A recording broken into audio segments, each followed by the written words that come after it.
Direito e Saúde Pública. A dose certa para sua atualização a qualquer tempo e em qualquer lugar. Olá, eu sou Luciano Oliveira, coordenador do Centro de Apoio Operacional das Promotorias de Justiça de Defesa da Saúde, o CAU Saúde do Ministério Público de Minas Gerais. Eu sou Cristiane Antunha e esse é o podcast Direito e Saúde Pública, a dose certa para sua atualização a qualquer tempo e em qualquer lugar. No episódio de hoje, vamos falar sobre demandas estruturais e intervenção do Poder Judiciário em políticas públicas. A ideia de demanda estrutural remete a um caso marcante, julgado na Suprema Corte norte-americana, onde foi decidido que era inconstitucional a segregação racial nas escolas públicas. Esse caso exemplifica conflitos que impactam a coletividade e que são derivados do mau funcionamento de uma estrutura. O nosso convidado é o desembargador federal no Tribunal Regional Federal da 6ª Região e professor adjunto de Direito Processual Civil da Universidade Federal de Minas Gerais, Edilson Vitorelli.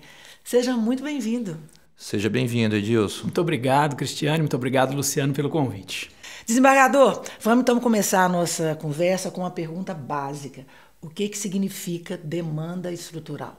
Demanda estrutural, Cristiane, é um conceito, como você mencionou, que nasce nos Estados Unidos, da prática para a teoria. Ela é uma resposta à necessidade que alguns conflitos apresentam ao sistema de justiça de serem resolvidos não com uma medida específica, pontual, singular, mas com uma mudança progressiva, gradual, do comportamento de uma instituição, de uma política. Então a palavra estrutura, ela funciona como um coringa para representar essa ideia de estrutura, de instituição, de política pública, de empresa privada em algumas situações. Eu costumo fazer uma separação entre litígios ou conflitos estruturais e processos estruturais. O conflito está na sociedade. O conflito existe quando a sociedade está brigando com essa estrutura com a qual ela interage. Então é uma interação social que não está indo bem.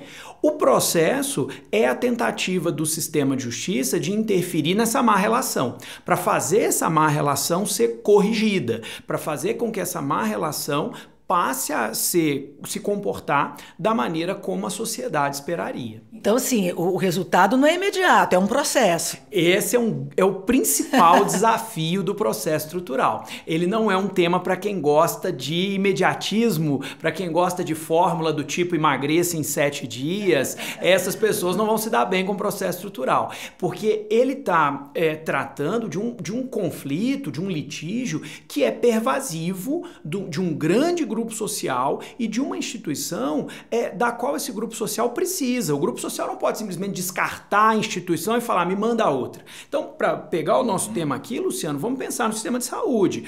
A sociedade brasileira precisa do sistema de saúde pública. Ela quer uma aquisição importantíssima da Constituição de 88, mas, ao mesmo tempo, em muitas situações, a sociedade está em conflito com esse sistema, porque ele não fornece o que ela precisa, ou não fornece em tempo hábil, porque a fila é longa. Então, o processo estrutural vem da tentativa de corrigir o mal pela raiz. Vamos diagnosticar as causas desse conflito, vamos tentar eliminar essas causas para fazer com que, gradual e progressivamente, esse sistema vá se tornando melhor. Não para um indivíduo, mas para o grupo como um todo.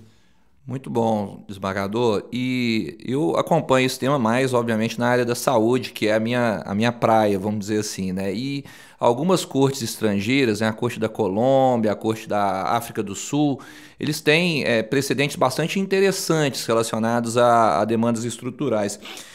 E na sua opinião, você entende que essa técnica, né, de tratar estruturalmente os litígios, ela é efetiva, ela tem instrumentos realmente que conseguem lidar com o litígio na sua raiz, como você está colocando?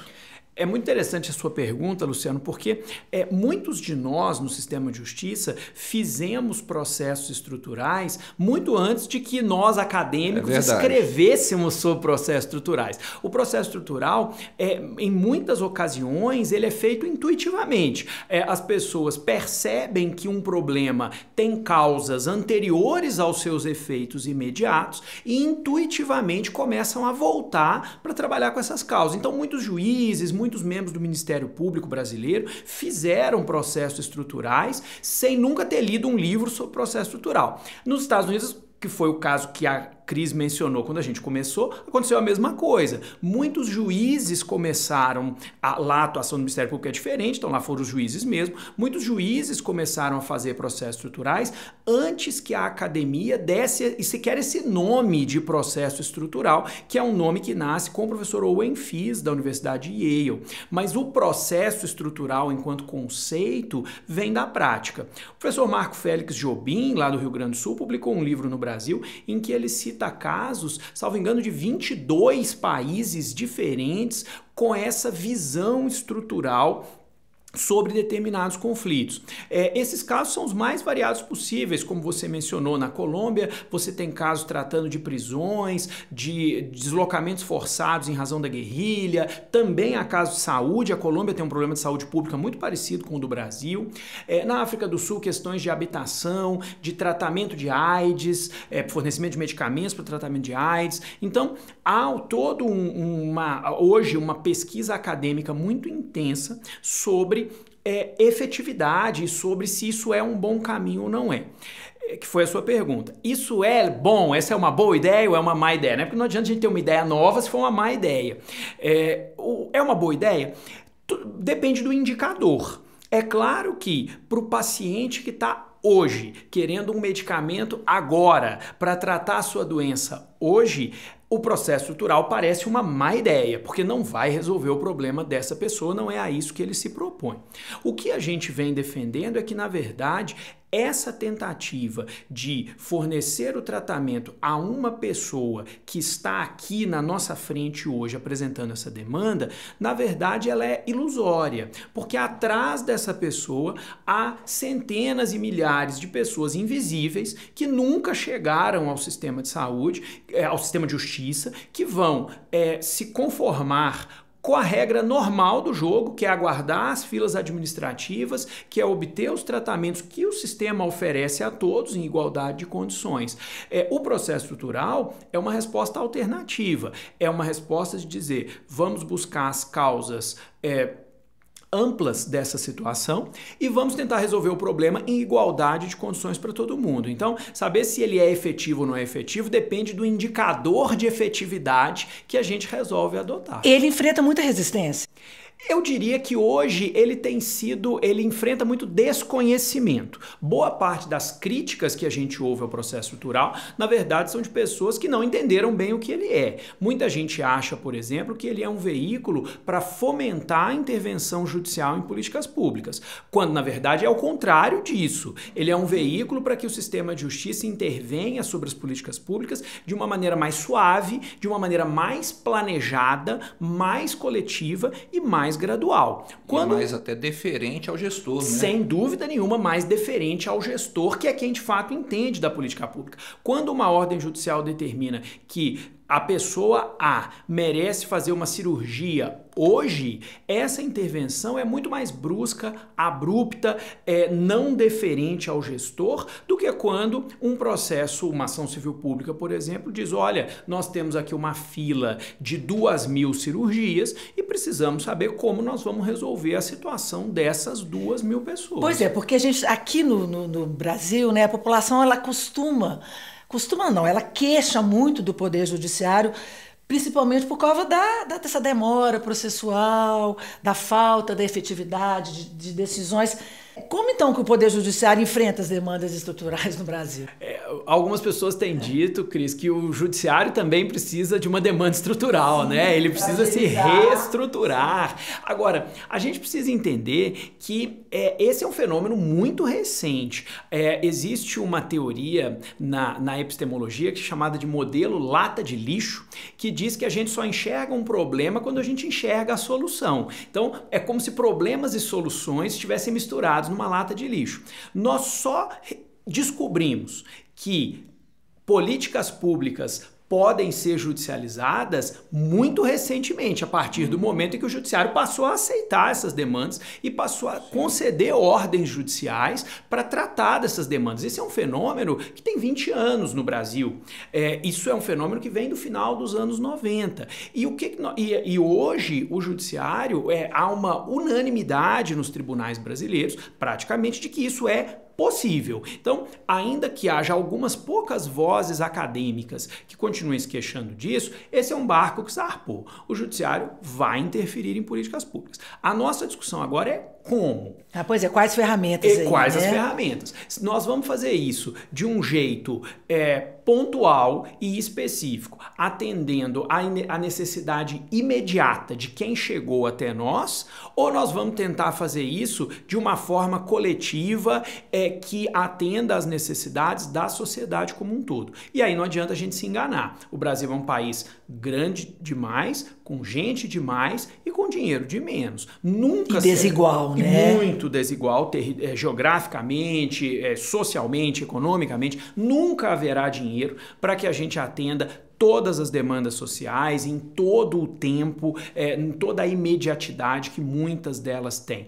Há pouco tempo atrás a gente teve aí uma decisão recente do Supremo Tribunal Federal para tratar da população em situação de rua, que não é o nosso tema aqui, mas é um problema grave. Temos outras questões relacionadas à educação, a atendimento, por exemplo, para vagas em pré-escolas de 0 a 3 anos, que é um problema, inclusive, que a ministra Rosa Weber abordou no Supremo Tribunal Federal, tratando de um constitucionalismo feminista, porque nós sabemos que num país machista como o Brasil, o cuidado dos filhos de 0 a 3 anos recai muito mais sobre as mulheres. Então, a criação de políticas públicas para crianças de 0 a 3 anos é, de fato, uma medida de um constitucionalismo feminista. Agora, isso começa a ficar parecendo fazer malabarismo com muitas bolas, né? A gente começa, população de rua, saúde, é muita coisa. Então, quando a gente diz que o judiciário não é efetivo para dar conta de todos esses desafios, na verdade eu acho que a gente está mirando o problema errado.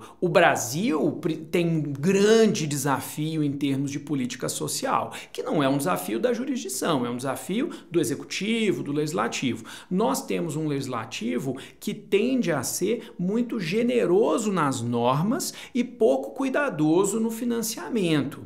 O ministro Herman Benjamin tem uma expressão muito interessante, que é a de que no Brasil o ativismo não é do judiciário, o ativismo é da lei e da Constituição. Nós temos uma Constituição que garante muitos direitos, uma legislação que garante muitos direitos, mas nem a Constituição nem a legislação se preocupam tanto assim em dizer de onde vai sair o dinheiro para financiar esses muitos direitos. Basta a gente lembrar aqui do piso da enfermagem, que gerou tanta polêmica recentemente por uma questão muito simples. O Congresso Nacional aprovou um muito justo e merecido, e aí eu digo isso com muita tranquilidade, minha irmã é enfermeira, um muito justo e merecido piso salarial para os profissionais da enfermagem, só que não disse de onde viria o dinheiro.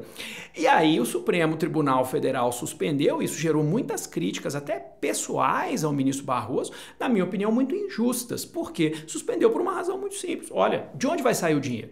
Nós podemos criar uma despesa que promete ser imensa, sem dizer de onde vai sair o dinheiro? Uhum. Pois é, e aí aproveitando uma fala sua aqui, né, de que nós fazemos processo estrutural muito antes, digamos assim, de isso ser teorizado, principalmente aqui no nosso país. E aí eu vou pedir também para a gente dar um passo atrás. Né? A demanda estrutural ou litígio estrutural, ele existe, como você colocou, na sociedade. Né? E depois, eventualmente, ele vai ser judicializado. Então, eu queria saber, até com a sua experiência de tantos anos de Ministério Público Federal, né? Essa demanda, então, a demanda estrutural, ela pressupõe né, atuação judicial para solucionar, hoje, ou nós podemos, né, e aí trazendo aqui para o Ministério Público, dar uma condução estrutural aos fenômenos, às demandas coletivas que são apresentadas ao Ministério Público? Essa é uma das questões mais interessantes do processo estrutural brasileiro, Luciano. Quando eu escrevi o meu livro sobre processo estrutural, metade do livro é dedicado exatamente ao processo estrutural não jurisdicional, porque com o perfil específico que o Ministério Público brasileiro tem, é perfeitamente possível que a transformação estrutural seja conduzida de forma extrajudicial, por uma razão muito simples.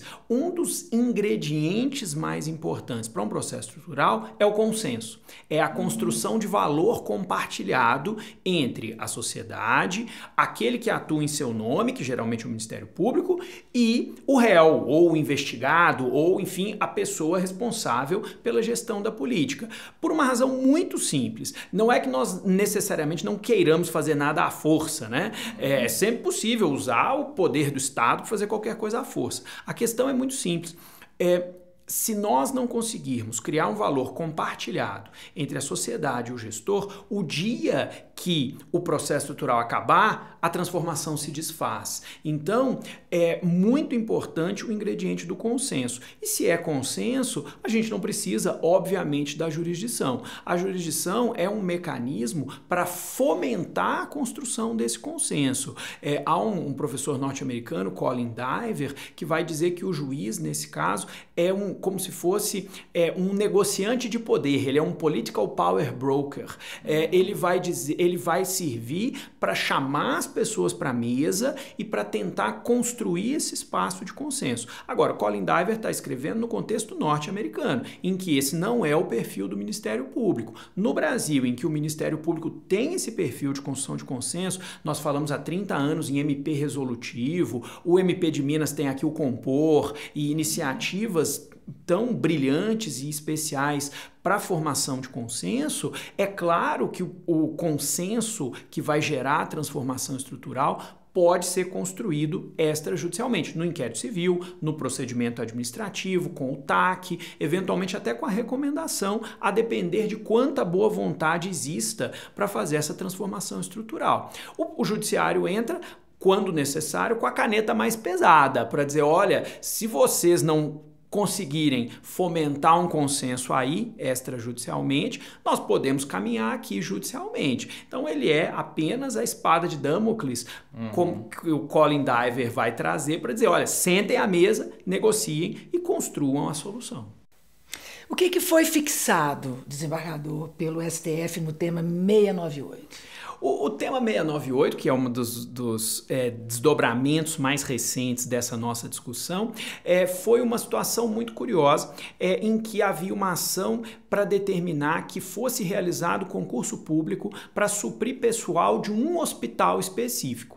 E aí o que o Supremo disse, e é uma coisa correta, é o seguinte, olha, quem me garante que esse hospital precisa de mais pessoal do que o hospital A, B, C, D? Não tem como a gente saber isso. Esse hospital, ninguém fez um diagnóstico amplo para saber qual é o hospital que mais precisa de pessoal. Esse hospital só é objeto dessa ação porque algum membro do Ministério Público, muito diligentemente, estava ali naquela localidade, verificou a carência desse hospital e tinha competência, tinha atribuição para atuar com aquele hospital. E ele diz, bom, então eu quero que faça concurso nesse hospital. Quando essa causa chega ao Supremo Tribunal Federal, o Supremo, hoje, muito ciente dessas questões de processo estrutural, embora essa decisão especificamente não escreva essa palavra, mas o Supremo já usou a expressão processo estrutural em vários outros casos, inclusive o ministro Barroso, que é o redator do acórdão, né, o relator ficou vencido,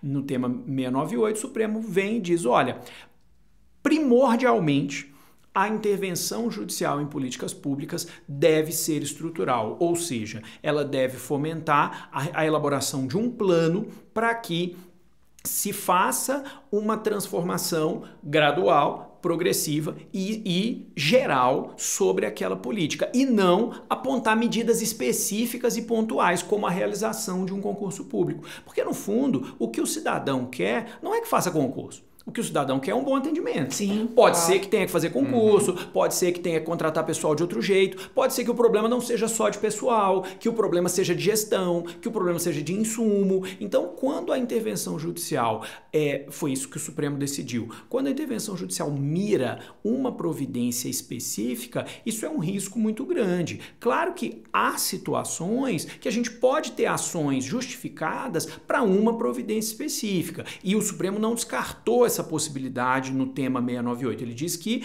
preferencialmente, a intervenção deve mirar transformações estruturais. Mas isso é uma preferência. Agora, de fato, há razão de ser para essa preferência, porque mirar medidas específicas pode não garantir aquilo que nós queremos, que é que lá na ponta o serviço seja melhor.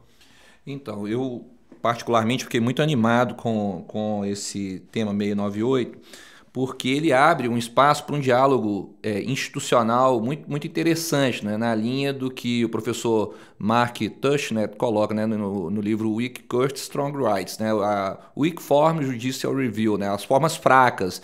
E aí o Poder Judiciário ou o Ministério Público extrajudicialmente pedindo ao gestor que ele apresente um plano, construa um plano e o Judiciário ou o Ministério Público vai monitorar a execução desse plano.